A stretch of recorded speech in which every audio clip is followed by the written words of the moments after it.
Notification. Okay.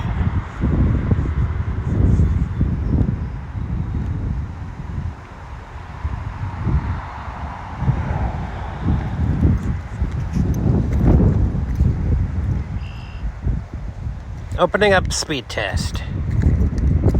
Let's see.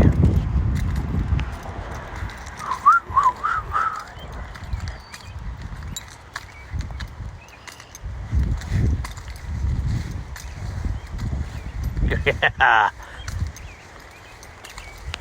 I manually forced it into to stay in 5G where available, so I could test the speeds, because I've got a good amount left on this battery. In fact, I made sure it was topped up before I left, because I planned on creating content with it, and I didn't want to have to go out of my way to buy a 20,000 milliamp hour battery bank just to keep content flowing without battery dying.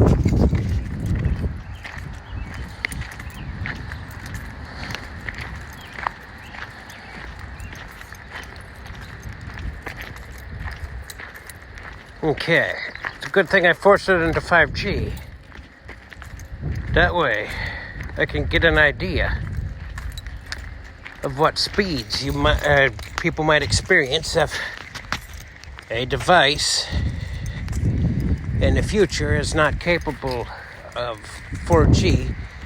If they move past having 4G phones eventually, this would be an idea of the potential of what the speeds might be, give or take. Because not everything is going to necessarily be able to have mid-band or high band. So in places with low band, I think this is low band, because the speeds are consistent with 4x4 MIMO LTE, give or take. So this seems to me a nice 5G experience. Maybe not as nice as a 500 Mbps speed, but it's consistent. And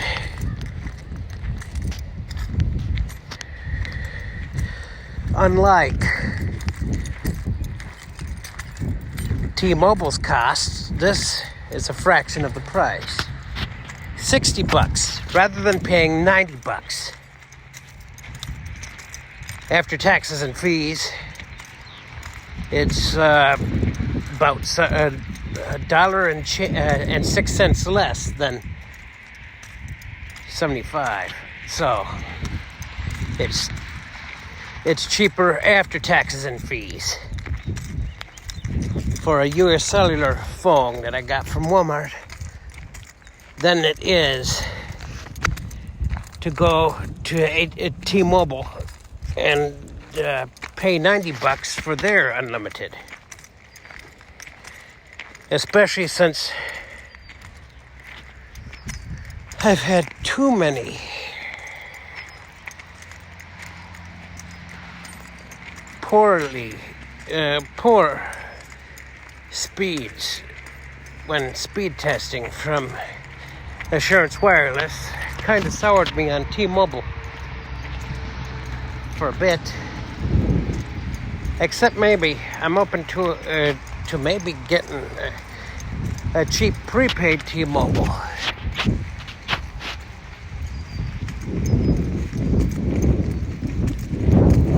For in case I happen to be in an area that has mid-band or high band, because then I'd be able to take advantage of the super high speeds. However, this speed is pretty good. This speed is not too bad. I have home Wi-Fi from Xfinity, but the speeds are not averaging as good as what this seems to do. So that's pretty nice. Probably helps that this area is more or less rural. But it's not way out of the way. It's within driving distance of a small township and within easy driving distance of a big city too. Reasonably sized city. 100,000 people, give or take. Anyway.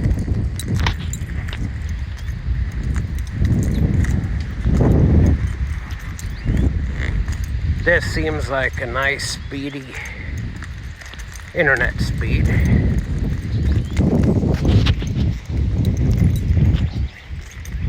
It may not be 500 Mbps, but currently, as far as I know, there's no practical use.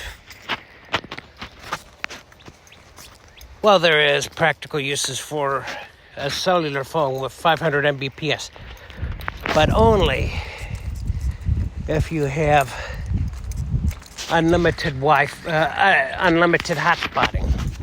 And that's another hang-up that I have with the potential to moving to T-Mobile would be the fact that their most expensive postpaid plan that's got the most data access decides to limit the hotspot to 40 gigabytes, which could be bad since their home internet is not available anywhere.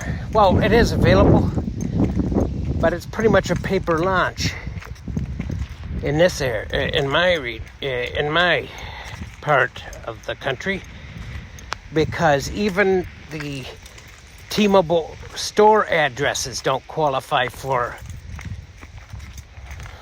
their own internet, which is pretty bad. If they can't get it, I find it doubtful that anyone within this area would get it. I don't know how many miles away. I don't know where I'd have to live to actually have access to their internet, but they clearly don't have it available here. And I don't want to have to move to Chicago or some other big city just to have internet access when I can get reasonable speeds with this US Cellular device. It's an iPhone 13 Pro Max, which I bought because I didn't want to take a chance of having a crappy phone. Besides, it was pretty much the only 5G phone I noticed at the Walmart. I might have picked up the Samsung Galaxy S22, except the problem with Samsung is they don't, unlike Apple, they don't have a spec list that specifies every single band that they support. Apple does, so I think it's respectable that they specify all the bands, and they make sure they can support as many bands as they possibly can. So their phones are more future-proof than some of the other brands that cut corners in order to give you a cheap phone, which may become useless if it can't support a specific band.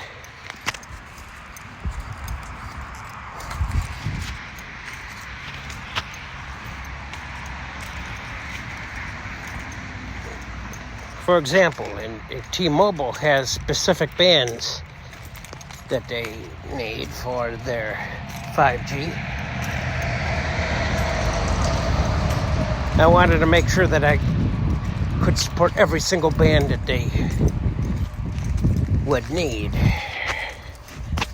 for the foreseeable future, so that way, if I wanted to play around with T-Mobile prepaid in addition to US Cellular postpaid, I could.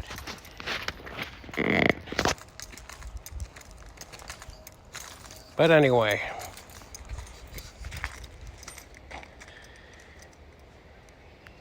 looks pretty good. It looks like LTE is looks like LTE has a higher download speed.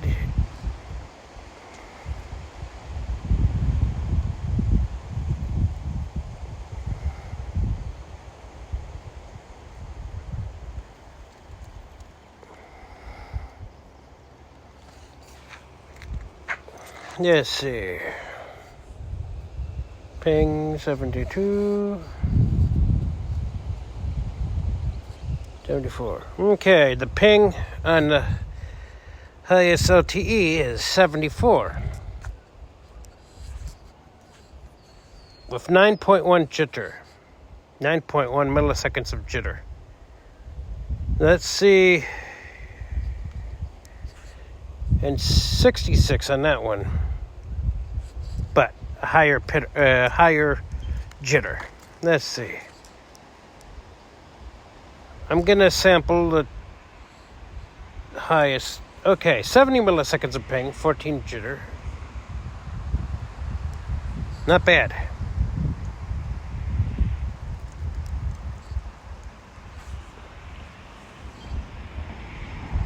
$75, 7.5 jitter, so not bad.